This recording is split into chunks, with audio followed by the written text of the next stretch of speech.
秀秀今天买了一些新鲜的香菇，打算跟大家分享一款贼好吃的蒜蓉烤香菇的做法。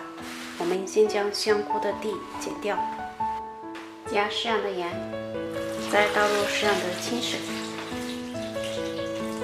用筷子搅几圈后，让它静置浸泡15分钟。趁这个时间拍点大蒜，去掉外皮，再将它切成蒜末。切好装碗中，再切半个红椒，这种椒是有点微辣的，喜欢吃辣的朋友可以放剁椒酱。切好跟蒜蓉放一起，锅中放适量的油，油温七成热，放入蒜末跟辣椒，将它炒出香味。炒出香味后，加1汤匙的蚝油，半汤匙的生抽，继续将它翻拌均匀。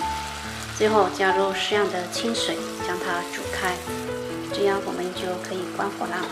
煮好的蒜蓉酱我们倒碗中备用。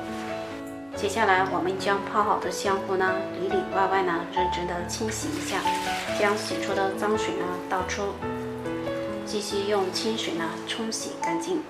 洗干净的香菇我们最好用厨房纸吸干水分，再将它放在垫有锡纸的烤盘上。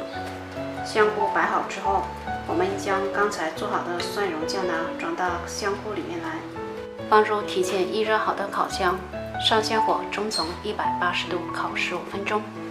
我们的烤香菇就做好了，上面的蒜香味渗透着下面的香菇的香味，里面的香菇非常的嫩滑，口感跟味道还是非常不错的。喜欢的朋友可以在家试一下。